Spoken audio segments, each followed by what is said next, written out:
વડોદરામાં બનેલી દુષ્કર્મની ઘટનાને લઈને દરિંદા કોઈ પણ ખૂણામાં હશે પકડી પાડીશું તેવું નિવેદન ગૃહ રાજ્યમંત્રી હર્ષ સંઘવીએ આપ્યું હતું। વડોદરાના ભાયલીમાં દીકરી પર બળાત્કારની ઘટના પર હર્ષ સંઘવીનું નિવેદન સામે આવ્યું છે। ગૃહમંત્રી હર્ષ સંઘવી આ ઘટનાને લઈને જાહેરમાં ભાવુક થયા હતા। તેવું કહ્યું હતું કે ઘટનાથી મન વ્યથિત છે, મારું લોહી ઉકળી ઉઠ્યું છે। આ દરિંદાઓ કોઈ પણ ખૂણામાં હશે પકડી પાડીશું। માં અંબા પોલીસના દરિંદાને પકડવા શક્તિ આપે તેવી પ્રાર્થના કરી હતી। માં અંબાના નવરાત્રીના 9 દિવસ એ આપણા સૌ ગુજરાતીઓ માટે આસ્થાના સૌથી મોટા દિવસો હોય છે।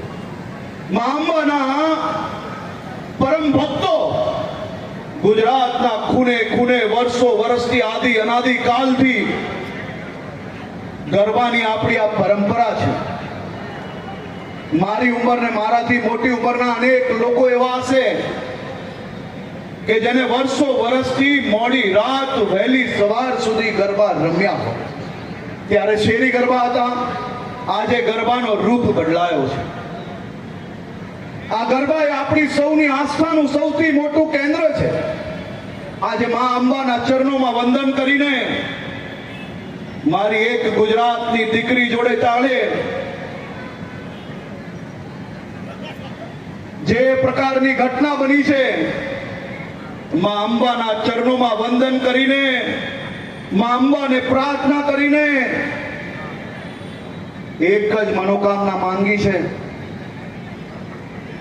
કે માં અંબા આ ગુજરાતના એક એક પોલીસ જવાનોનું લોહી ઉકળી ગયું છે। આ દરિંદો દુનિયાના કોઈ બી ખૂણે જઈને છુપાય, પણ આ ગુજરાત પોલીસની મહેનત પર માં અંબા શક્તિ આપજે, આશીર્વાદ આપજે અને વહેલાથી વહેલા મારી ગુજરાતની દીકરી પર જે પ્રકારની ઘટના થઈ છે એને પકડવા માટે કંઈક ને કંઈક શક્તિ આપજે। તમે કલ્પના કરો કે માત્ર આટલું કહ્યું અને અમારા સુરત શહેરના પોલીસ કમિશનર શ્રી એમ કહ્યું